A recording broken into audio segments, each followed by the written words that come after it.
Bonjour à tous et bienvenue sur ce tout nouveau point météo ce 25 juillet 2025. On se retrouve pour ce dernier point météo avant que je parte en vacances le 27 juillet 2025.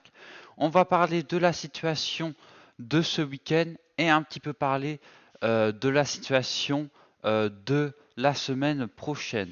Déjà ce week-end, ce qui nous attend, c'est de fortes pluies sur le nord-est et puis de l'autre côté, sur le nord-ouest et sur le sud-ouest, pas de pluie et avec une remontée des températures.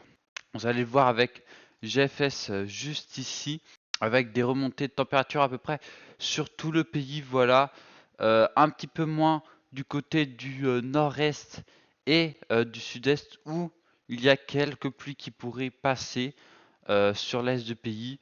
Voilà, des pluies parfois orageuses avec un ciel de traîne, donc faudra surveiller. Le risque orageux se maintiendra au modéré. Voilà le cumul de pluie qui devrait toucher surtout l'est de la France. On a des pointes même vers 100 mm. Va falloir faire attention au pied des Alpes.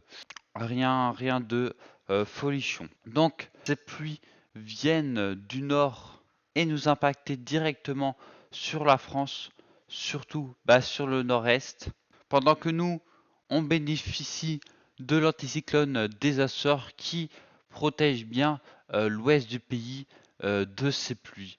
D'un autre côté, on va voir l'Europe de l'Est qui va être plongée dans une vaste goutte froide avec parfois des orages violents.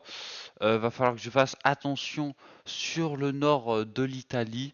On devrait retrouver la même situation la semaine prochaine avec encore le pays divisé en deux par la pluie à l'est, au nord-est et par une remontée des températures par l'ouest.